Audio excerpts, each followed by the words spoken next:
Voilà, Lansana Gagny Sakho, directeur général de l'ONAS, l'Office national de l'assainissement du Sénégal. Ce projet tourne autour d'un peu plus d'1 milliard de francs CFA, entièrement financé par la fondation Bill Gates, avec une participation de l'État du Sénégal en rapport avec la TVA. Je pense que c'est un projet très important qui montre la volonté de son Excellence le Président Macky Sall de régler tous les problèmes sociaux de base des populations dans les zones urbaines et périurbaines.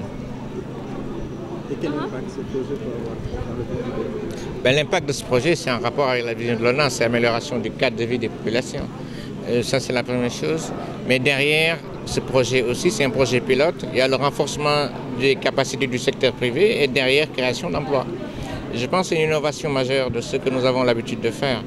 Et la bonne nouvelle, c'est que ce projet va passer à l'échelle. Ce que nous avons fait à Tivaouane Peulh, on va le faire sur l'ensemble du pays avec l'accompagnement de l'Agence française de développement. Mais tout ça rentre dans un cadre global de soutien à l'amélioration du cadre de vie des populations en général, des zones urbaines, des zones périurbaines, du Sénégal en général, on doit dire. Le maire de Tivaouane a demandé à ce que les retombées économiques, les populations puissent profiter des retombées économiques. Qu'est-ce que vous en dites? Mais ça coule de source, bien sûr. D'abord, cette station va être gérée par le secteur privé. Nous allons faire la mise en relation entre le secteur privé et la collectivité locale et je pense qu'ils vont travailler en parfaite connivence pour régler ce problème-là. L'autre point dont le maire a parlé, c'est accès à l'assainissement collectif au niveau de Tivaouane Peulh. Et nous allons travailler dessus, mais je pense qu'il faut qu'on comprenne une chose. L'assainissement autonome peut être équivalent à l'assainissement collectif si le service de qualité est pourvu. D'accord. Et je pense que nous travaillons dans cette logique-là. On ne peut pas mettre l'assainissement collectif partout, mais notre travail, c'est de nous organiser, de nous assurer que les populations ont un assainissement adéquat qui corresponde à leurs besoins. Mais néanmoins, nous avons pris bonne note et nous allons travailler sur la faisabilité de cette requête du maire de Tivaouane Peulh. Vous n'avez pas d'autres questions? On peut passer au wolof. Je pense aussi quand même il faut ajouter une chose. Ce qu'on a fait ici, c'est un prélude. Demain, il y a Rufisque, nous avons un projet très important, nous allons le passer à l'inauguration. Nous sommes en train de travailler sur la Cité Soleil, nous sommes en train de travailler dans la banlieue. Vous avez Touba, vous avez Tivaouane, vous avez Saint-Louis, vous avez Louga, vous avez Matam. Nous sommes dans une phase de mise en place de projets très importants qui sont financés par les partenaires techniques et développement, mais aussi par l'État du Sénégal, qui sur un horizon de 12 à 13 mois devront permettre de régler définitivement d'importants problèmes d'assainissement que nous connaissons au Sénégal. Mais tout ça, comme je dis encore une fois, ça correspond à la vision de son Excellence le Président Macky Sall, qui en a fait un des piliers importants de son système de gouvernance. D'accord. Ci wolof li nga xamante ne tey yéen a ko taxawal, est-ce que mën nañoo xam ñaata la leen dikkee? waaw li ñu indi fii tey mooy inauguré station boue de vidange de Tivaouane Peulh bi nga xamee ni fondation Bill et Melinda Gates moo ko financé. Ça tourne autour d'un peu plus d'1 milliard de francs CFA. nguuru Sénégal jàpp na ci affaire u taxe mais li ñu war a retenir mooy ñaari yëf benn lii don la mooy loo xam ne dañu ko may te gis nañ njëriñ bi moo tax agence française de développement day àndaan ak fondation Bill Gates def lu ñuy def passage à l'échelle li am fii ñu def ko ci Sénégal yëpp. lu muy indi mooy bu ñu ko defee Sénégal yëpp mooy ñi nga xamee ne dañu am li ñuy wax assainissement autonome dafa am assainissement autonome ak assainissement collectif. Assainissement autonome mooy loo xamee ne nekkul ci réseau bi seen problème nañ ko régler parce que dañuy wax assainissement autonome assainissement collectif mais yëpp benn la bu dee ci ginnaaw service bi teg nañ ko ak association des vidangeurs ba nga xamee ne nit ñi saa yu ñu soxlaa ñu def li ñu war a def ci seen fosse yi ñu def ko donc c'est loo xam ne day nekk passage à l'échelle.